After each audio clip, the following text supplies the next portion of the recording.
I just never knew how I could start up my own practice because they don't teach you any business at all in med school, nothing. They don't even teach you how to bill. So I would have no clue where to start to order medical supplies, or how do you Mm, determine what EHR you want to use, the electronic health record, or how do you find LabCorp, Quest to do your blood work? I would have no idea. So I just mm. was blessed with the opportunity with Freedom Healthworks and FreedomDoc, where they can manage the entire business side. And I just get to practice medicine how I love to practice. What about the risk part? Was it scary, the idea of starting a business yourself 100% on your own? This is my livelihood. This is how I feed my kids and put a roof over their heads. Like, I'm afraid, what happens? Is this going to work? And he said, same thing. This is my livelihood too. This is how Right. I take care of my family. We want doctors to be happy, patients to be happy, and it's just a good balance for everyone. And really, coming out of med school, most doctors have a significant amount of debt. I was super blessed to get the scholarship through the National Health Service Corps to the West Virginia School of Osteopathic Medicine. Is one of the most expensive schools in the country. Out of state tuition is $49,000 a year. A lot of people come out with $500,000 in Yeah. just student loans, not counting their college loans. So with that, like, insurmountable debt, plus a mortgage and a car and all of those things, really you have no savings to typically fall back on to live off of while you start your own practice. So it is super intimidating. And I think it's the number one challenge why people are afraid to jump from the traditional model and start their own practice and not look back. The financial part is the most intimidating part, you think, for most people.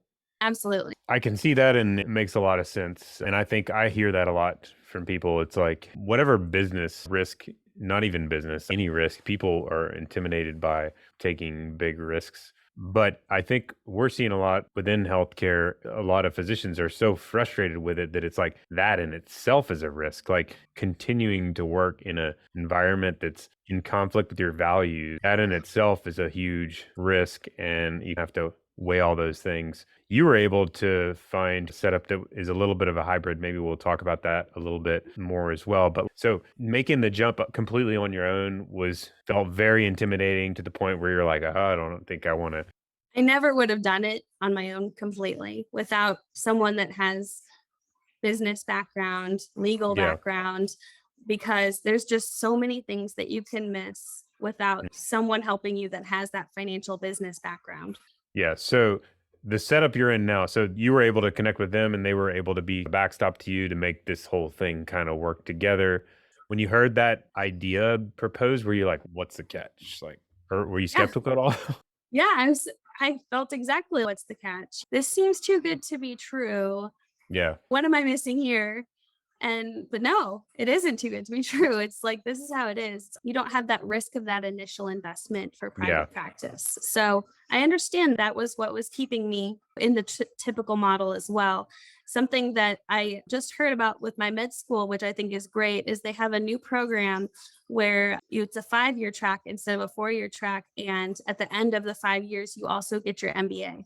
And I Um, think that's a really great opportunity for doctors so that this isn't such a scary option and more people can have the same balance that I was fortunate enough to get.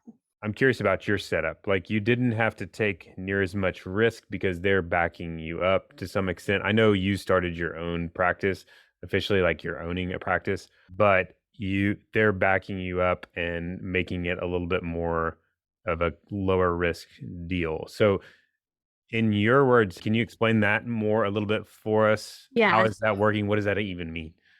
Yeah. So it is like a hybrid, like you said before. It's not like I went out, got a business loan, and figured out how to open a clinic completely on my own. My business partners, Freedom Healthworks, FreedomDoc, they took the business loan and they got it all set up because that's their specialty. They found the building, they found LabCorp, they made sure that we have the EHR, Hmm. all the tiny details that we need.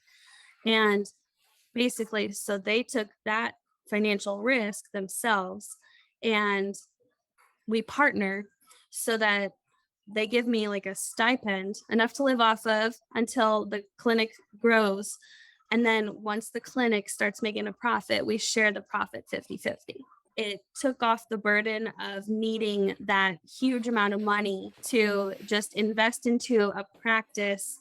And also, while the practice is growing, it's a good 18 months, 2 years before you make a profit. And so Mm, you have to also live on savings. And so it's not just that capital that you need to invest in the practice. You also need to have something to fall back on to to live live on. on Yeah. because you're not going to be making a profit for a long time.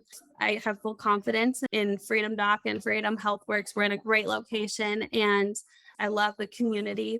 And I really know that it'll be successful because it makes patients happy and it makes doctors happy too. So it's a great balance. Yeah. That I would normally tell someone to plan for a year of no income starting any business. Assume you're not going to pay yourself for a year plus any initial investments. It's probably like a good average, which is super intimidating. I mean, that's Mhm. if you're used to living on X dollars per month, you can do the math. It's usually a big number. But if you're able to get a stipend, that's a pretty big deal. I think one of the biggest struggles, two struggles new businesses have. Number one is the financial part. Really, what it comes down to is they don't have enough cash to Mhm.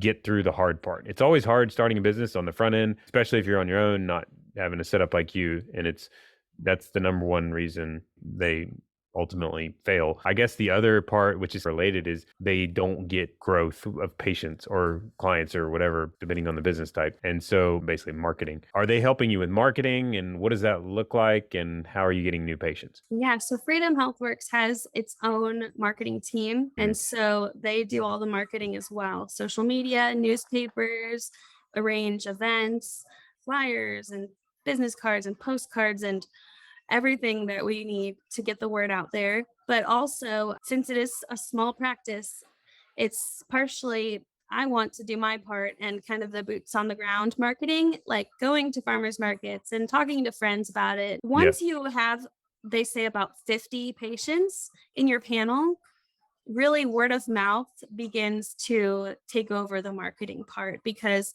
if you have one person sign up, they love it, they're happy, they sign their husband up, they sign their kids up, they tell their Mm. friends, and then it just continues to go from there.